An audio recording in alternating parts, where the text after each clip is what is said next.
face of American fashion. Words like violence break the silence, come crashing into my little world, painful to me. What we need is to figure out your signature. Can't you? What's gonna make me see some gorgeous woman and say, that's a Halston? Depeche Mode, duh!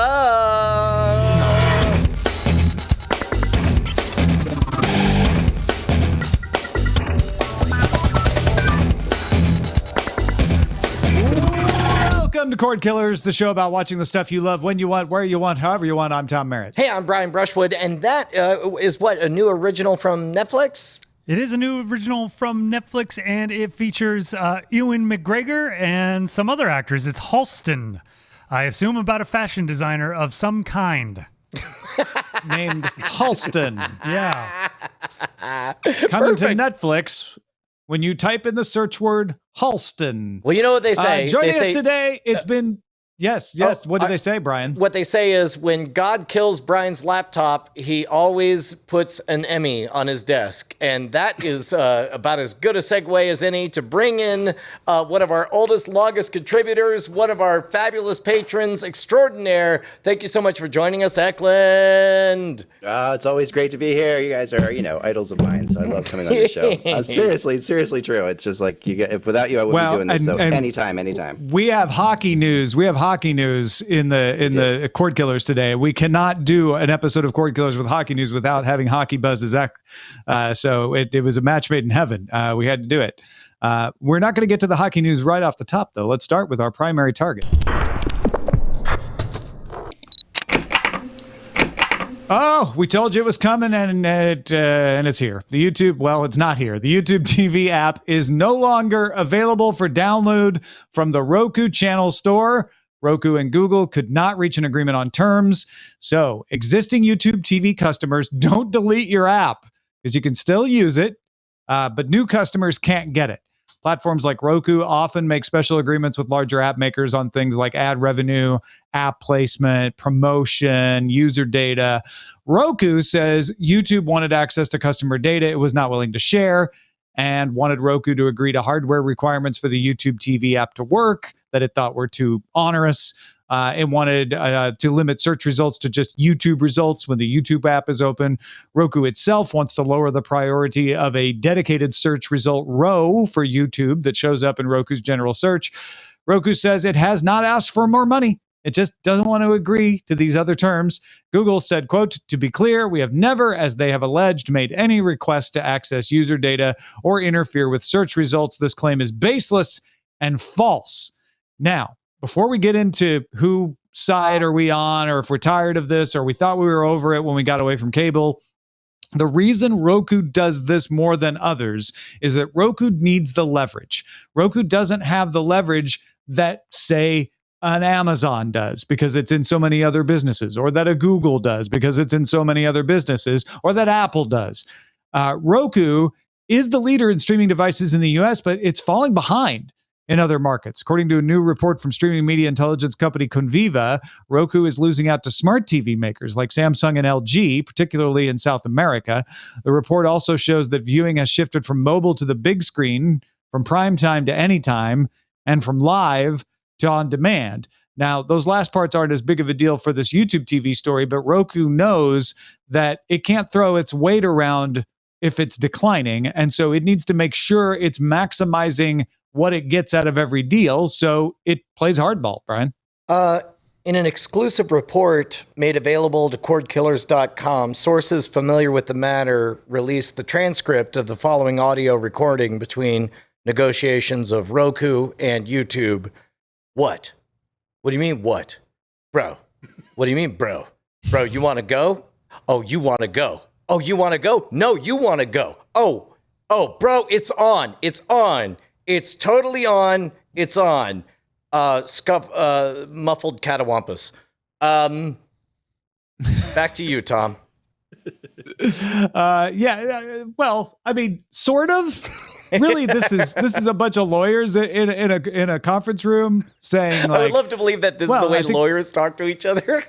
Right. But I mean, you're translating from lawyer speak, because that is basically what it is right now. And now that it's out in public, they're backing away with their arms folded to be like, all right, you want to take the heat, or do you want to take, now it's a staring contest, as we saw with Peacock and with Peacock and HBO Max, with both Amazon Fire TV and Roku. These deals eventually get settled. It's just a matter of who blinks first or who comes with a better deal. Well, Brian, you forgot to mention the secretary who said, "Fight!" I'm so glad that ended with GHT. We talked about this last week, where this is eerily reminiscent of the peak contests that people have between like local carriers and the cable companies and all that stuff. Yeah, for exactly the same reasons. Yeah. Exactly. Eklund, when you hear this, do you feel like this is a sign of a market maturing or immaturing? This feels like immature executives in a way, being a little passive aggressive. And I that's what I get, because we've seen this before, like you guys have said, in every which way. I do think, and there is an element for sure that you're right, of a market maturing. I do see that.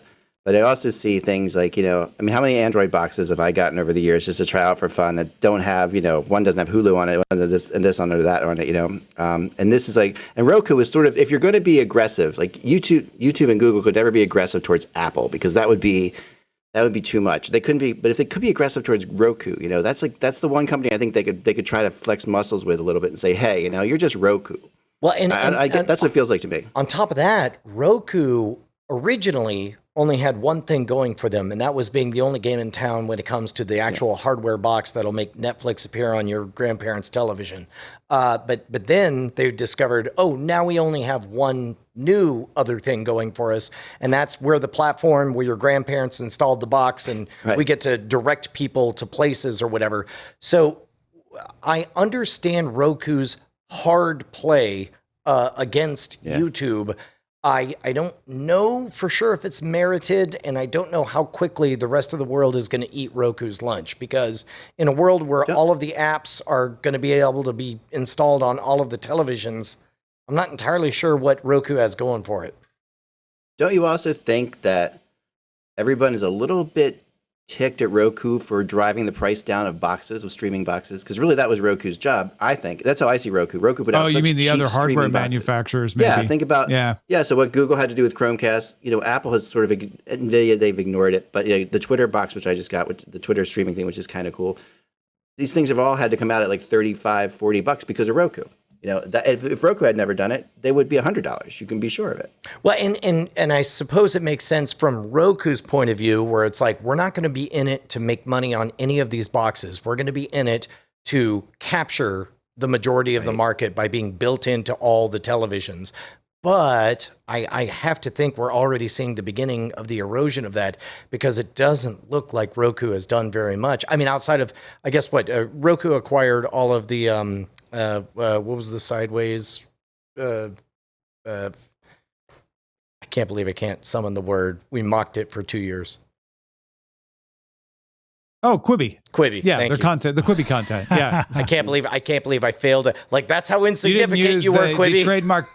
Yeah. They acquired some Quibi content, and it's going to be going into original. It's easy for people to blame Roku because Roku looks like the bad guy and they're saying more, and Google can be very staid and saying, well, this claim is baseless and false. We would never do that. But you have to remember, Google has all the power in this arrangement. They do. They can take the hit. They can lose money on YouTube TV for a quarter or two if they feel like it's worth it. They do not have to back out. They can choose to back out, but they don't have to. Also, Roku can take the hit for a while because this doesn't remove existing YouTube subscribers. So it only is going to not sell a Roku to somebody who's dead set on getting YouTube TV, and a new Roku box is the way to do it. Or somebody who has YouTube TV and wants to upgrade to a new Roku box, and there's not a big slate of new Roku boxes that just came out. So this is Roku fighting a bigger company and trying to punch as long as it can to get a better deal. Eventually, Roku will probably be the one to blink. because they'll get damaged more, but they can hold out for a while and Google won't like the public heat that it takes. And regardless of how I feel personally, like at the 1,000-yard view, I think that's the right move Roku doesn't have too many moves to make. So it's like, yeah, go crazy, just do the full court press, see what happens. And you were touching on something, I think, Brian, that you've discussed in the past, like Roku was doing the thing where they were getting a lot of attention, but to what end? Like they got the attention and then, okay. Well, and what that got them was pre-installed on televisions globally, and what that got them was the gatekeeper position. What they've done with that, I think, is the troublesome issue. Yeah. Well, they're making a ton of money off advertising. They're doing the fine. number one streaming device in the US. Right. Like they've done a lot with it, honestly. I mean, they obviously feel like they're in a position to fight with Google. like that alone means, congrats, you've made it into the arena. Yeah. They're big enough to pick a fight with Google and not just roll over and take Google's terms. They're not big enough to win a fight with Google necessarily. This is going to fall out. In fact, they're not big enough to avoid the fight. If they were really big, Google would have never let it get that far too. That's what I think too. And I think, it really just plays on anyone who gets a Roku box is probably just getting it as part of their smart TV, for the most part. So they're not going to know about this or anything. They're just going to see YouTube's not on there. They're not going to know about this for a bit until it changes, So the new people getting it are going to just be like, Roku stinks because of YouTube, but then they'll just try to find a way to stream it or stream YouTube from their phone. So that's it. You're right. I mean, that's why I think it's a big enough battle to have and to get some little passive aggressive digs in there. But at the end of the day, of course it gets solved. Everyone benefits by it getting solved. I'd hate to put it in such crass terms, but if I was to advise Roku, I would say that while they're in this position, they should spend some advertising dollars to separate the only truly smart TV is a Roku smart TV. Like they could solidify their position because it's so easy for anybody to come in with any Android powered whatever and start to eat their lunch. But if they position themselves as, no, we are the only true smart TV is a Roku smart TV, then they could secure more time so that they become, powerful gatekeepers. I don't know. They should also be doing big promotions with AT&T TV and Hulu Live right now. Yeah. Just put a little extra heat on it. I don't know. Mark my words. Within 2 years, Roku gets acquired. I one way or another, within 2 years, Roku will not be a word that we say, which is so weird because it's such a good, simple 2-syllable, 4-letter word that rolls off the tongue that everybody knows. But I agree. I agree. Like 5 or 6. Like what 6? Yeah. What I'm seeing is just so much indecision on their part, and that's going to be problematic. It means number 6. So Japanese people will still say Roku in 2 years. Just want to add that addendum. We're number 6. Brian is not predicting that Japanese people will stop saying the number 6. You know what? I'll double down. I'll say they will. Nobody will acknowledge. All right. No, I like it. Number 6 will become last place and everything. They eliminate 6 altogether, causing chaos throughout their numbering system. 1, 2, 3, 4, 5, 7. There it is. Imagine what happens with a world without 6. So while you can, Japanese listeners, all listeners, pledge any multiple of 6 to our Patreon at patreon.com/Cordkillers before it's too late. Yeah, dude, that's how you keep us loud, live, and independent. Head on over to patreon.com/Cordkillers. You get your own RSS feed. You get all of the episodes all at once in one big old fat 2.5, 3-hour block. You even get our special super secret Patreon only after talk, where we whisper all of our secrets that we refuse to admit in public. True story. I don't even have access to that. I have to be a part of it in order to get access to that particular episode. I approve. Do you want to have to go to those lengths? You don't have to. I need to sign up. Back Patreon. Yeah. We're telling you right now, before the world is 6-less, back us at patreon.com/Cordkillers. Let's move on to how to watch. CNBC reports HBO Max is going to launch its ad-supported tier in June at $5 a month less than the current plan. So right now, HBO Max is only available for $15 a month. If you want to get the ad-supported tier, there's no ads on it now, you will only pay $10 a month starting in June. That cheaper tier will not include the day-and-date movie releases, although those are going away at the end of this year anyway.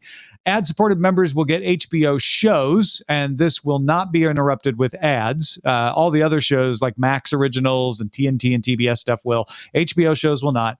And it looks like HBO Max is also going to get live hockey from the NHL. ABC and Warner Media are splitting up hockey rights after winning them away from NBC. Warner, and therefore TNT and TBS, and presumably at some point HBO Max, they haven't exactly said when, will get the Stanley Cup in 2023, 2025, and 2027, half of the playoffs, including the conference finals and the NHL Winter Classic every year. The rest will be on ABC/ESPN, some of which may or may not end up on ESPN Plus. We'll see. And no sports are coming to HBO Max in 2021. AT&T's Andy Forsell made that clear in an interview with Deadline, saying it would be crazy if hockey didn't end up on HBO Max, but he also said you'll probably see us experiment with live sports in other regions before the US. So, Ek, what does this mean? Will I be able to watch the Blues on HBO Max or not? My fan base is freaking out about this. Because everyone, if it's not on like regular television in sports, people lose their minds. That's like and yet no one is watching regular television, and no one has bunny ears anymore. And everyone knows how to watch it. So I will always be able to see the Blues, whether or not the Blues will make the playoffs or not. That's another thing we can talk about later. But you always get to see the Blues here, and I'm sorry, they'll make it. But yeah, there's hockey fans are freaking out, and they're really mad at the NHL for NBC. NBC was such a clean thing, where everything was. NBC Sports was so clean. They had, you knew where every game was. NBC did a great job with it. They focused on it. Now everybody's afraid that ESPN won't focus on it because it's not a big deal to ESPN, compared to other things ESPN has. But they went for the money, which the NHL always has done, by the way. The NHL has twice pissed off ESPN by not signing with them and signing with strange small companies. I don't know if you remember Sports Channel USA back in the late 80s, and which was 3 years they were on Sports Channel USA, and then they went to the OLN network at one point, which was that was eventually turned into Versus, which was eventually bought by NBC, and that's how the NHL ended up on NBC. It wasn't like a direct route there. So yeah, people are worried, but they all those times of putting ESPN off and saying, we need you, you don't need us, that kind of thing.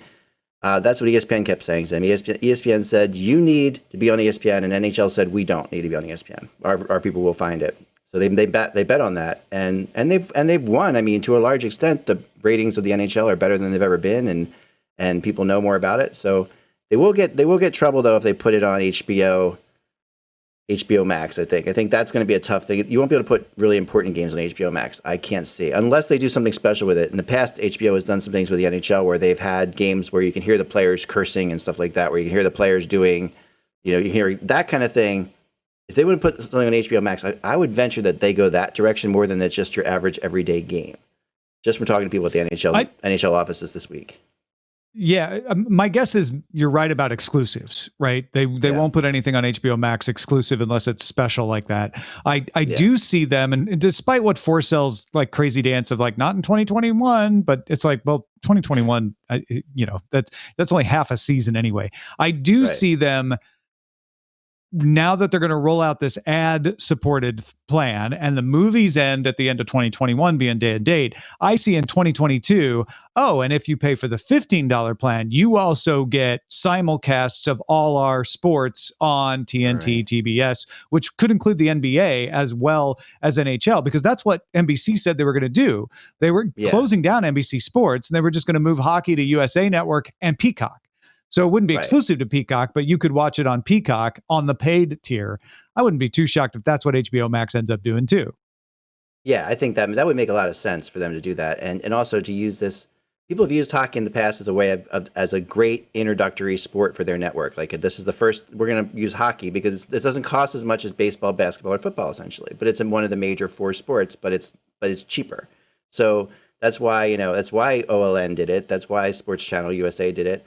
and stuff like that. So that's what you're going to see. I think it's definitely a play to say, okay, let's see if HBO Max people want to watch sports, and hockey's a good one to throw out there.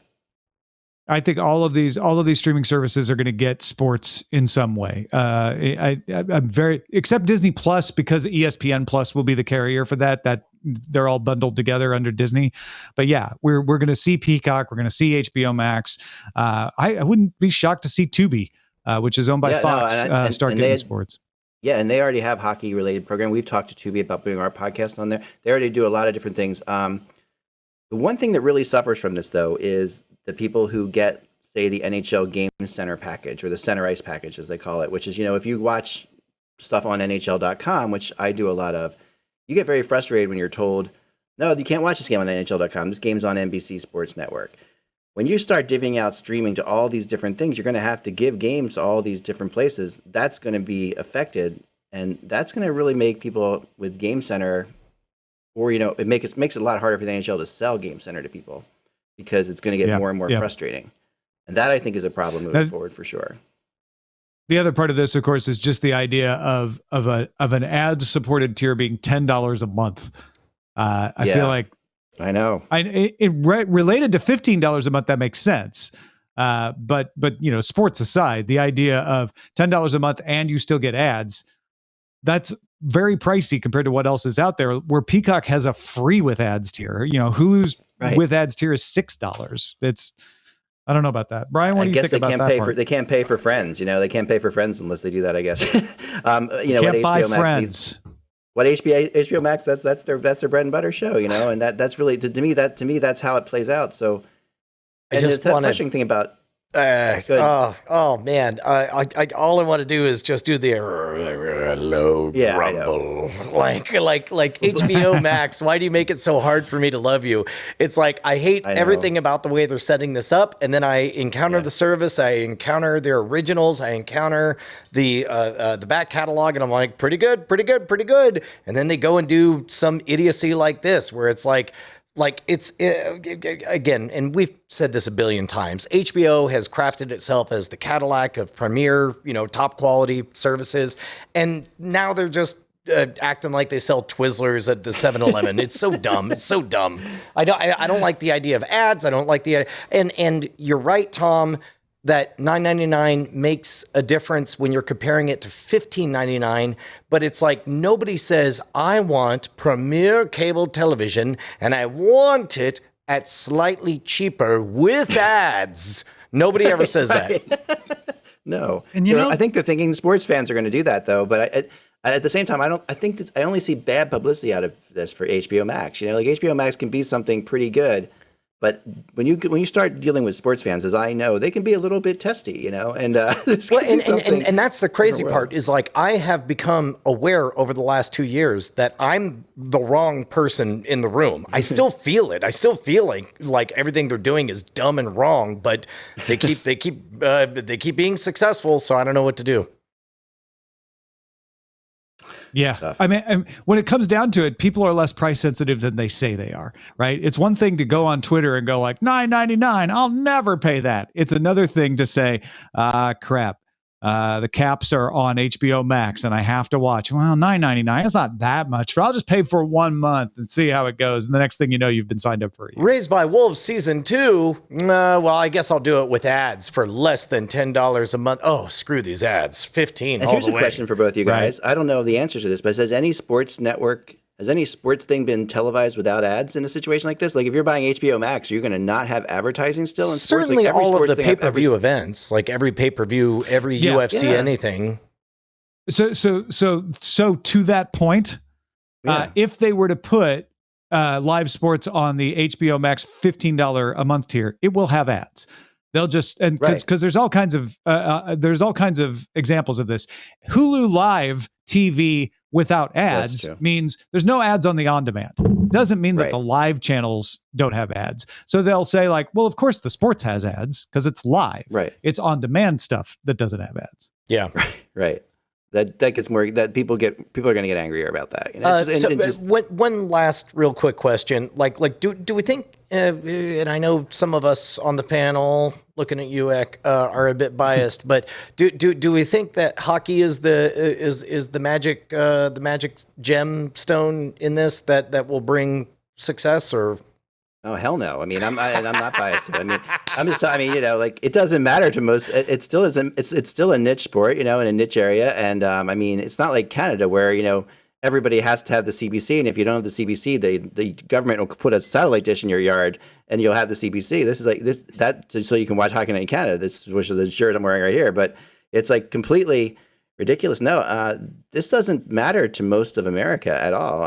Putting the NHL on them really matters more to the people. Like I said, it's more of a negative where, oh man, I'm going to have to buy this now to watch my team, like Tom said, than it is like people on HBO Max saying, hoo, we're getting hockey. I don't see that happening. I don't think that matters at all to people on HBO Max. No, the thing that's going to make it for HBO Max is the NBA.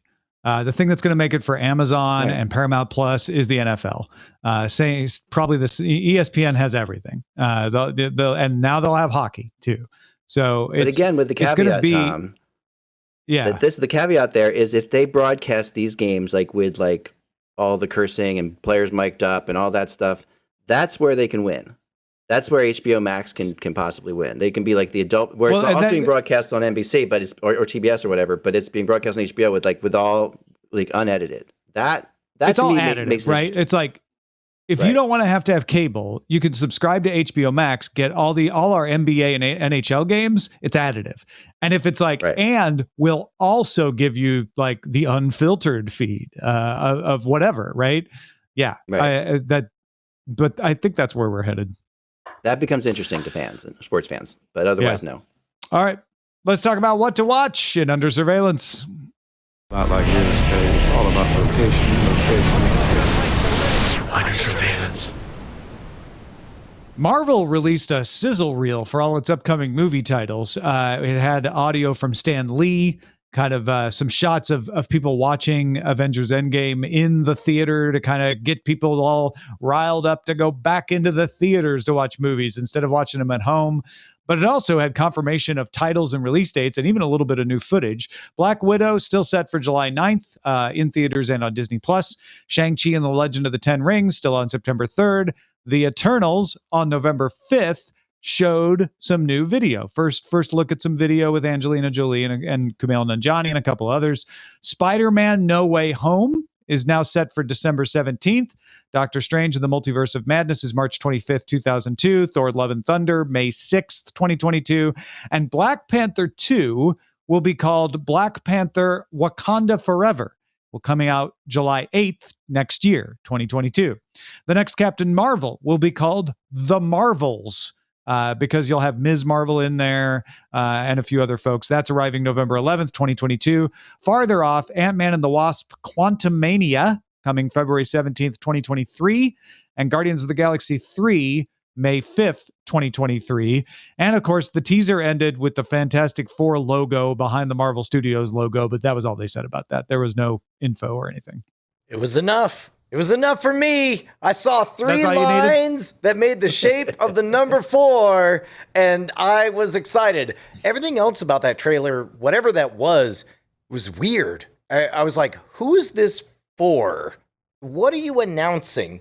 Because it sounds vaguely like you're saying, go back to the theater. We're all friends here.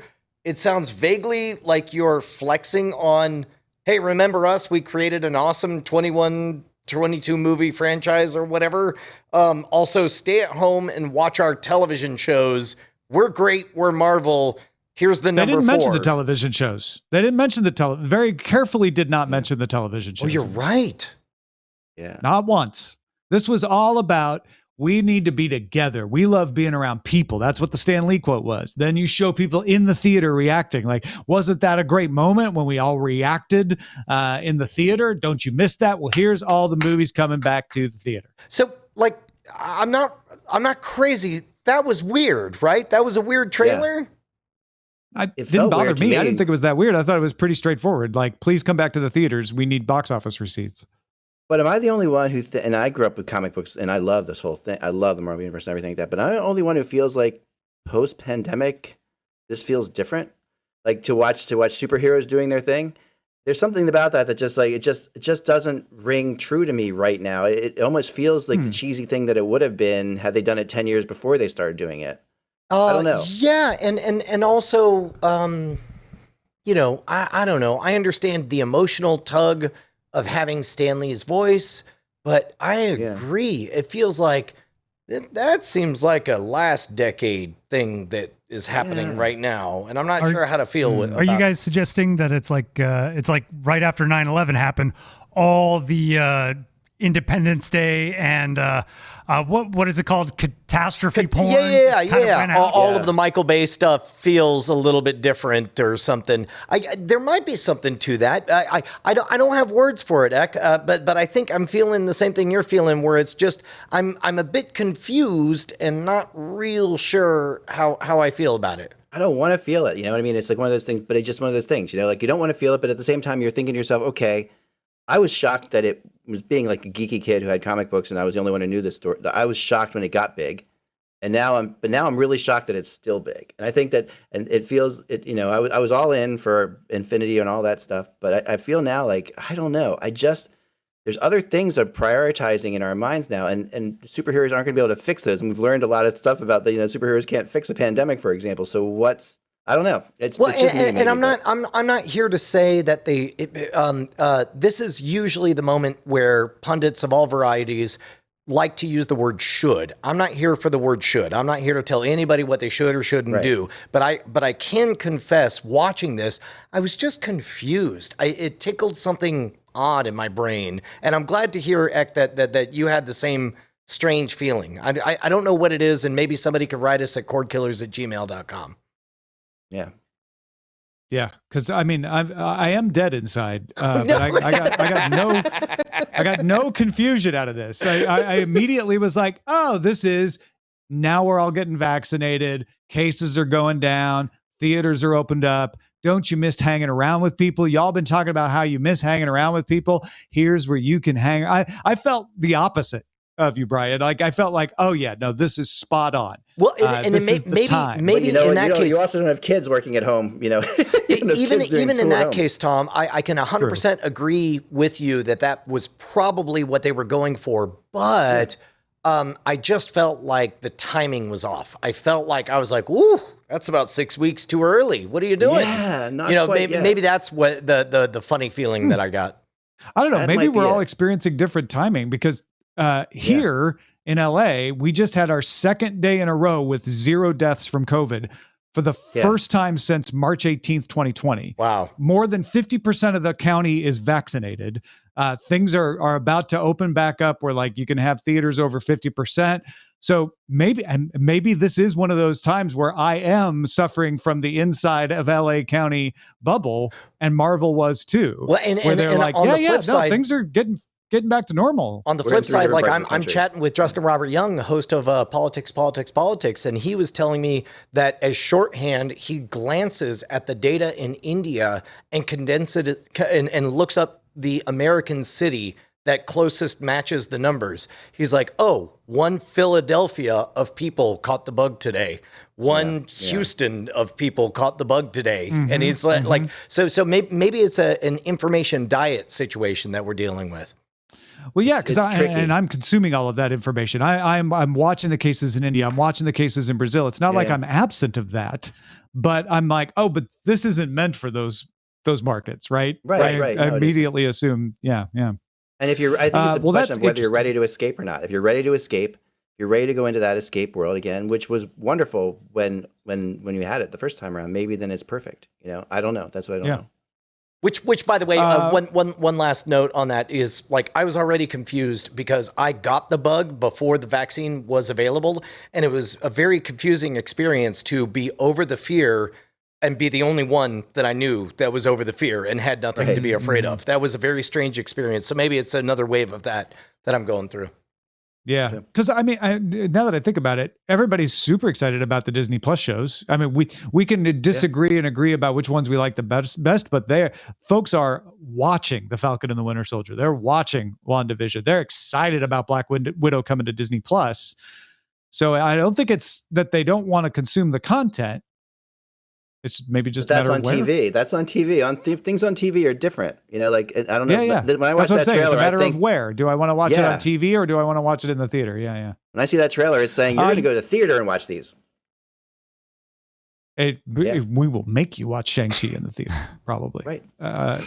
A new trailer is out for Rick and Morty Season 5, which arrives June 20th in your television. You don't have to go out. Has a lot of battles. CNET notes that season's already been written and the work has begun on Season 7. Did y'all watch the trailer? I did. I think the trailer had dropped a little bit before the story dropped, but looks like Rick and Morty. And every season I go through this, I'm like, oh my God, am I over Rick and Morty? And then I start watching it and I'm like, no, I'm not over Rick and Morty. No. It's reached the Simpsons world to me where it's just you're going to keep watching it until they don't make them. Apple TV Plus won the rights to a Tom Hanks called Finch about a man, a robot, and a dog. Is the man. It would have been a bigger stretch for him to play the dog. I'm just saying, Oscar material. But no, he played the man. The man is one of the few survivors of a cataclysmic solar event. He created the robot to watch over his dog, Goodyear, after he's gone. It's directed by Miguel Sapik, who did several Game of Thrones episodes, most famously the Battle of the Bastards in season 6. Robot, dog, Tom Hanks, what's not to love? Last time I saw a movie with a dog and Tom Hanks, it was Greyhound, and that was great. Gonna love it. It's gonna be great. I mean, I love Tom Hanks stuff. Yeah, and second Tom Hanks movie that Apple has seized and made for its own platform. Also, this is going to have Oscar buzz. Even though he turned down the role of dog, it's still going to have Oscar buzz. Also, Dexter is moving back to Showtime, and if you never watched Dexter, then you're not as excited and nervous as people who did watch Dexter, especially those people who were really let down by the way it ended. Game of Thrones fans may be curious about how this all turns out, I guess. A 10-episode limited series picking up 10 after the events of the original show, coming to Showtime this autumn. And the teaser out shows Dexter smiling while the song Please Don't Let Me Be Misunderstood plays in the background.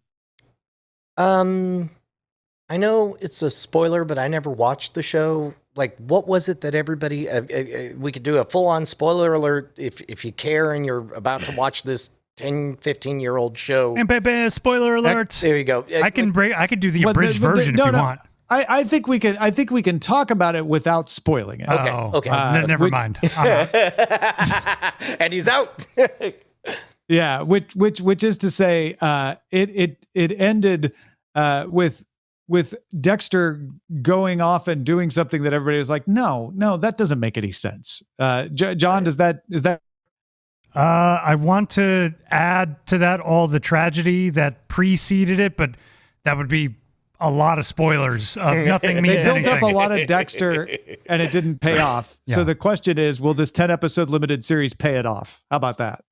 I'm very curious to see it. I mean, I'm in. Like, I made it all the way through everything that they took away from me. So why not?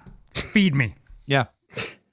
See, I think the pandemic has changed my opinion on something like this. I watch Dexter casually, but I'm excited when old shows come back at all right now. And I don't know what that is, but I'm just fired up to see that happen. Just like I would love to see the Parks. familiarity. Yeah, maybe it's the familiarity. I watched this one before all this happened or whatever, but Now, I'll tell you, Parks and Rec, Parks and Rec should come back. That would be great. I want these shows back. I do have one genuine little fear that has nothing to do with spoilers. Are they going to, did they film these Dexters with a real camera or did they just use cell phones or a Canon 7D?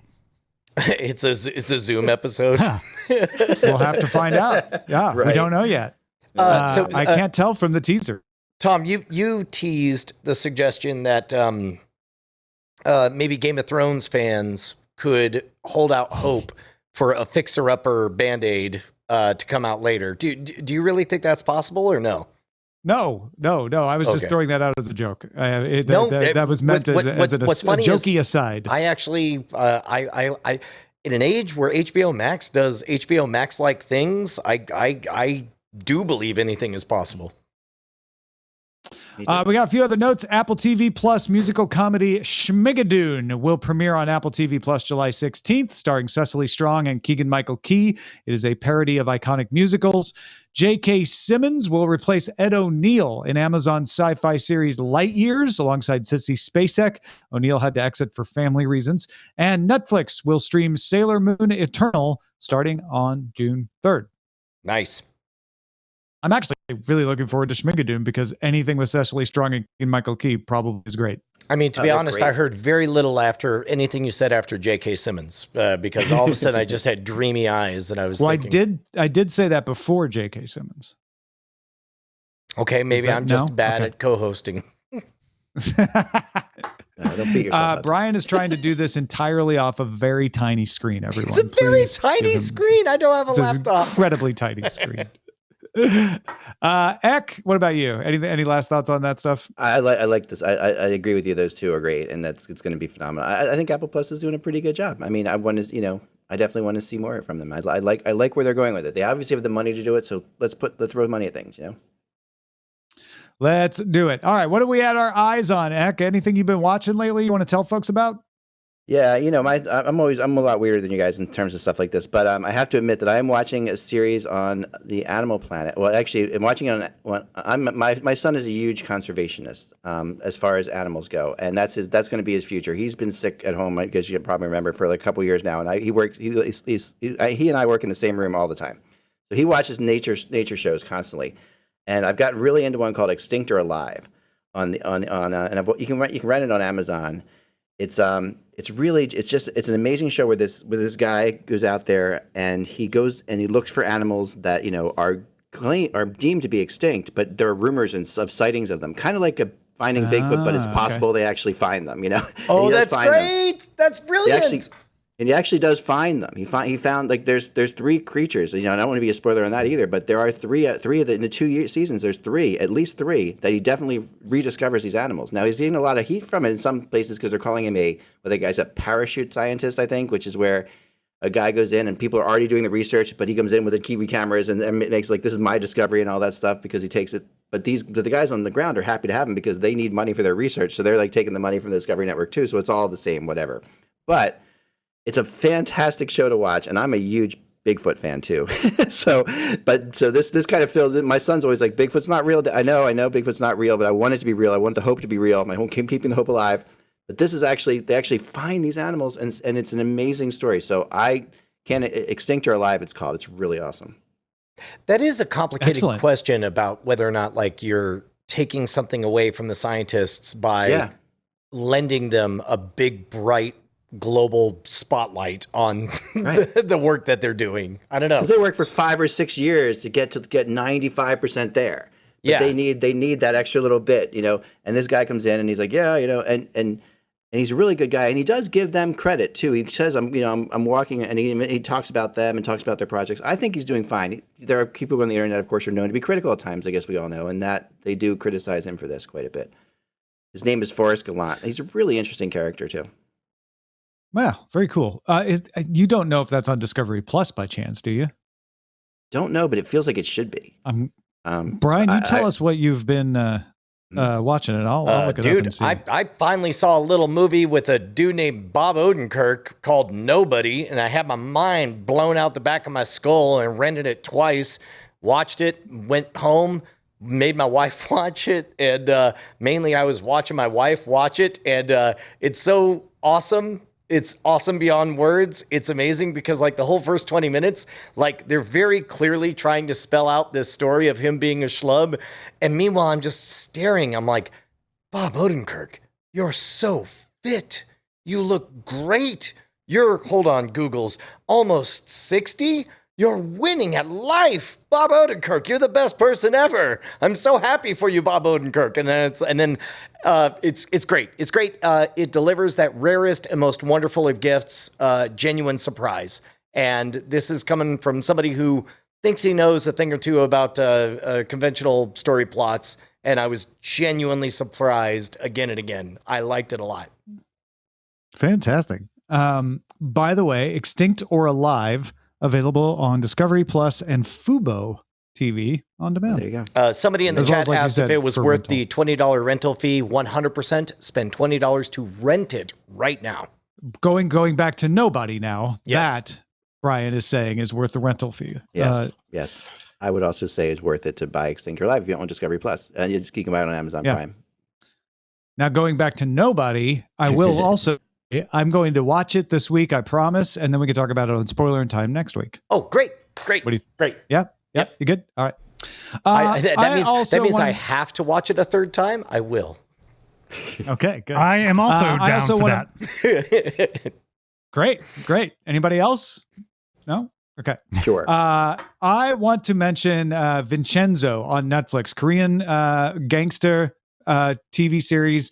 It's very lighthearted. So when I say I hesitate to say gangster because it's a mafia story, but it's not like heavy. It's not serious. It's got comedic elements to it, but it's so good. And it's got a wonderful story from beginning to end. It's going to be too silly for some people. I get that. But I loved the crap out of it. How do you spell it? Just great cast of characters. Vincenzo is Italian. So Vincenzo, Vincenzo. And it was airing in Korea while it was coming to Netflix. So it would air in Korea like Friday, Saturday night. You get it on Netflix Saturday, Sunday morning. But the entire thing is there now. So if you wanted to just binge it from top to bottom, you can. And the premise is Vincenzo was given up for adoption at a young age.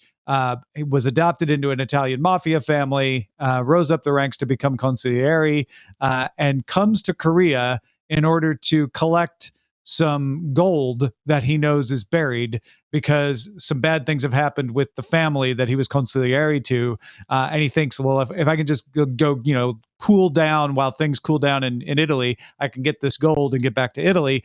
In the meantime, he meets the residents of Gumga Plaza, who are all like kind of down and out business people who've been kicked around by the system. And now they're going to tear down the building. And so he gets caught up in their cases. And there's this whole lawsuit thing against Babel Pharmaceutical. It's great. It's a really fun show. And I highly recommend it. Vincenzo on Netflix. Right on. All right.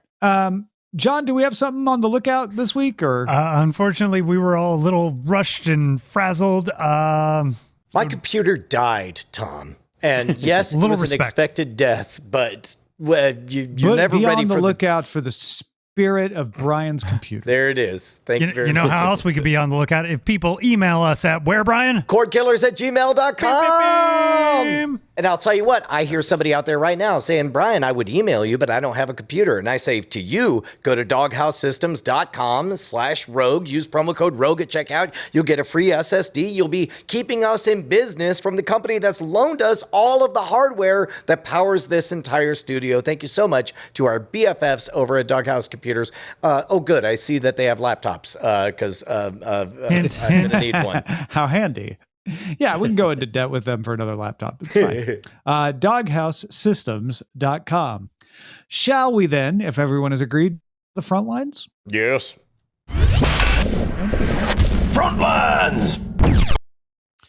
Netflix has done it, made its experimental shuffle feature official. So starting now, look on your TV app. It's rolling out slowly to everybody, but you'll find a play something button that will automatically play TV shows and movies you've never watched before. Selections will be made based on the kinds of things you already watch.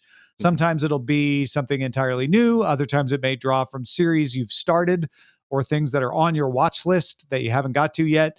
The button will appear underneath your profile when you log in the left side nav when you're just looking at everything, and in the 10th row of the homepage as you're scrolling around. And it will make its way beyond just the TV-based versions of apps to Android soon. I'm legitimately a little bit terrified, Tom, because I've asked for this for a long time and now they're going to do it and maybe it'll be a terrible idea. And then I'm going to want to complain and say things like, well, why doesn't it go out and look at my Twitter history and just figure out what I like? And why doesn't it get better and all that stuff? Yeah, because it's not going to be perfect. I also don't want it to change my taste. Like soon it'll learn who I am and then it'll start guiding me and I'll just go with it. I'll be like, oh no, I guess I do prefer that now. That is a legitimate thing and we've talked about it in other incarnations, but I deeply fear being bubbled, where it's like my information diet just skews farther and farther down a bizarre path. I'm dying to see what it makes of the 4 people in this house that watch Netflix. Like how it could possibly combine those things is just beyond me. Like it's. Do you not use profiles? We don't, and it's the stupidest thing in the world, but we don't use them. So it's going to be hilarious to see what like my wife who watches like Love Island and Party Down South all the time, and then me, and then my son with nature shows, and my daughter with crime, true crime thing. It's just going to be crazy how this is all going to play out, but. Have you guys talked to, I guess recently you did probably talk about the TiVo streaming device, because it sort of has something like this on there for it, which is really kind of the best feature of it, where it does take everything that you watch and starts recommending stuff, kind of like TiVo was good for, in the old days. I was about to say, like, wasn't that the original thing that TiVo was great for? And they took that to their streaming device, which makes a ton of sense, and it's not all on Netflix, but it definitely is interesting. I have found a couple things from there that I never thought I would find. So I think it's going to be fun. It's just going to be, but it definitely will make us make our own profiles, though. I think that's something that'll have to happen now. In the meanwhile, an update for Chromecast with Google TV offers new advanced video controls and settings with options to select a preferred dynamic range format, manually set resolution and refresh rate. The update also improves Wi-Fi performance on 5 gigahertz networks and mesh systems. Yeah. And if Roku would just only allow the YouTube TV app to be on equivalent Roku systems, we wouldn't have a disagreement between these two. I mean, come on. No. Let's get with it. No. Peacock added 9 million. I'm sorry. I was going to say, is there any point at which the Google Chromecast becomes complicated like it shouldn't be? Like, isn't the thing about Chromecast just like, do you plug it into the back of your TV? I mean, just wait 20 minutes. They'll figure out a way to add on a doodad or something. So far, what they've done is say, no, that's Google TV. That's the Google, the new, what used to be Android TV is now Google. Right. That's Google TV. Yeah. Right. But yeah, we'll see. Peacock added 9 million users in Q1 to reach 42 million in the US, putting it right alongside HBO Max's 44.2 billion. They're right alongside each other. NBC did not say how many are paying versus free with ads, but they do monetize all of them. This follows the WWE launching on Peacock on March 18th. And of course, The Verge notes that Peacock added 10 million in Q4, which was even before it had The Office or the WWE. NBC is really hoping the Olympics happen at this point. I would imagine. Meanwhile, Fox Corporation's Tubi service says that view time rose 54% in Q1. Tubi announced it'll premiere 140 hours of original documentaries, animation, and other shows starting this autumn. So Tubi. That's another 4-letter, 2-syllable word that can replace Roku. Yeah, no, Fox keep an eye out. Fox is trying to make Tubi its Peacock, and they're starting from free. There's not even a paid version. That's a great sentence that you just said. 10 years ago, did you think you would say Fox is trying to make Tubi its Peacock? And yet you all knew what I meant. Yes, yeah, yes. No, I'm strange days indeed, my friends. Strange days indeed. That's awesome. Hulu's live TV subscription service has added several Viacom channels, including Comedy Central, BET, Nickelodeon, Nick Jr., VH1, CMT, MTV, TV Land, and Paramount Network to its base service. It had some CBS channels. Now it's got the Viacom stuff. They also added the spin-off channels like BET Her and MTV2 to the entertainment package, which is an add-on. Hulu Plus Live costs $65 a month base or $71 a month no ads version of On Demand. I legitimately don't know if I still currently have this service. And that is, there needs to be an app to audit all my other apps and tell me which apps I'm not using and don't even remember that I have. I think there is such a thing. I like it. I subscribe to them for sure. They're my basic cable thing. That's where I get most of my channels for that kind of stuff. Yeah, and they have been for me. They have been my favorite of those replacement services outside of RIP PS View. But wait, they don't have NHL Network, do they? They don't have the NHL Network, but they have NHL games. And right. You're right. But you're right that they wish they had the NHL Network. They don't. Sling, I think, is the only one that has the NHL Network that I know of. Sling has it. YouTube TV has it, and AT&T TV has it. Gotcha, Amazon's gotcha. overall earnings were part proves eye-watering, it. and streaming was no exception. Streaming video rose 70% year over year, with 175 million global members of Prime Video across IMDb and Twitch. Amazon says it reaches over 120 million monthly viewers of ad-supported content. IMDb TV viewership has risen 138% year over year. Also, Amazon will start its deal for Thursday Night Football a year early in 2022 instead of 2023. That makes it an 11-year deal now. Crushing it. Yeah. I mean, the free stuff, those numbers are eye-watering because of the pandemic, I'm sure. Amazon feeds a lot of the IMDb stuff into Prime Video, but I don't know if they count that separately or not.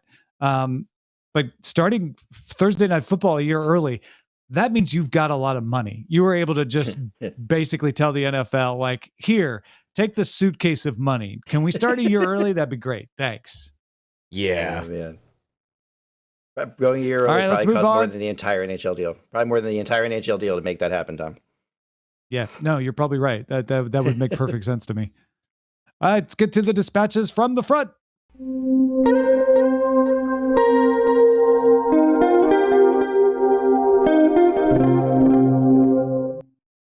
All right, we've got a lot of Oscar reactions, both whether Oscars should be a recommendation engine and whether you should qualify for an Oscar if you're a streaming show, where Dami wrote in and said, I say nay. Oscars should be films in theaters, like it has been for 100 years. There used to be something called the Cable Ace Awards because the Emmy Awards were too snooty for cable. We need something like that for movies that come out in streaming, or now I guess video games. Streamy Ace Awards, maybe. Or just make the Emmy Awards catch all the streaming stuff because it's already television, which streaming pretty much is now. Netflix and HBO exclusive movies shouldn't be getting Oscars. They ought to be in the Emmy Awards. This is a Stephen question. Toast, thank you for writing in. This is a question for all of us old guys. Does anybody else remember the Blockbuster Awards? Oh my God. Hosted by like Sandra Bullock and John Travolta. When the award, or John maybe I'm Davidson. thinking of the MTV Awards that was like a box of golden popcorn or something. No, there was actual That was the MTV Blockbuster VMAs. Awards. Yeah. Yeah. Right. No, but Blockbuster used to sell popcorn. I think this is easier said than done because really, I get what you're saying, Where Dummy, but every HBO and Netflix movie outside of the pandemic, right? Let's write off 2020, is going to be in theaters. So are you going to say, well, Netflix did put it in theaters, so I guess I have to let it in? Because then you have the current situation that was happening before the pandemic and will be after. Yeah, Andrew wrote in saying, hello, gang. To explain my opinion about the Oscars, I should explain that I'm very picky about the recommendations I listen to. I have one friend that whatever they say, I watch it that week, and another friend that whatever they recommend is something he knows he's not going to like. The Oscars on their own have never been a good source for him. In fact, he's found that watching and listening to podcasts on the Oscars by people he trusts is a much more valuable use of time.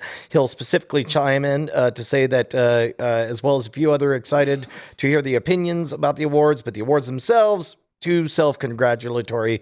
And P.S., this is my favorite part, P.S., one of you makes really good recommendations that always work for my wife and I, but I'm not saying who because I love you all. Thank I thought that was really nice.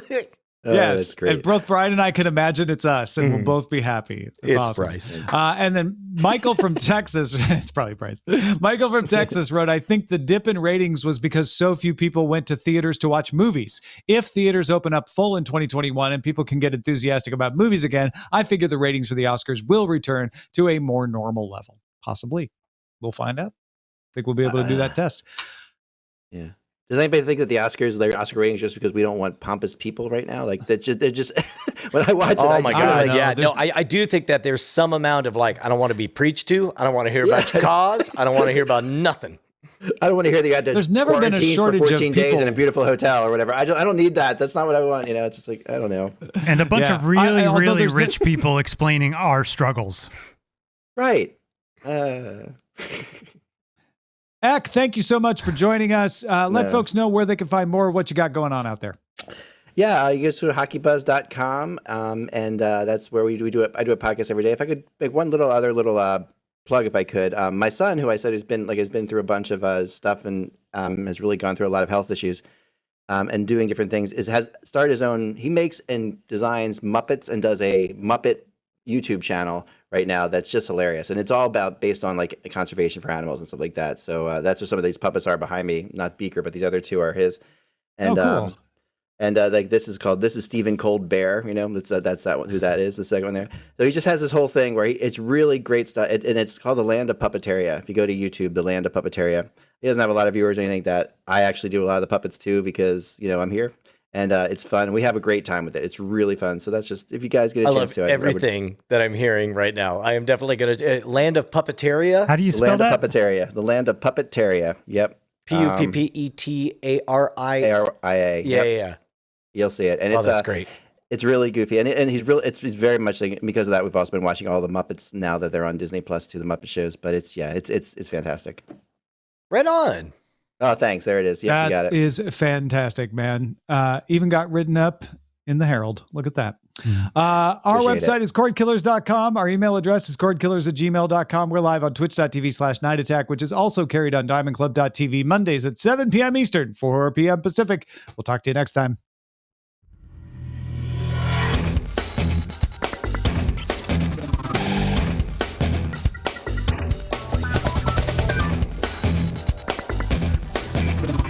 Hey, Tom Merritt. Yes, Brian Brushwood. Know who I love even more than my own children? Your other children? No, not my wife. I know what you're saying. I love our $5 patrons. These are the people that keep us loud, live, and independent. Thank you so much, $5 patrons. You know what? I love them more than not life itself, because then I'd be dead and I couldn't appreciate them, but really, really, really close. And I'm so thankful that they are here to make this show happen. Thank you so much to all of our $5 a month patrons. You guys are wizards. You're champions. Thank you, everyone. You're heroes. Diamond Club hopes you have enjoyed this program.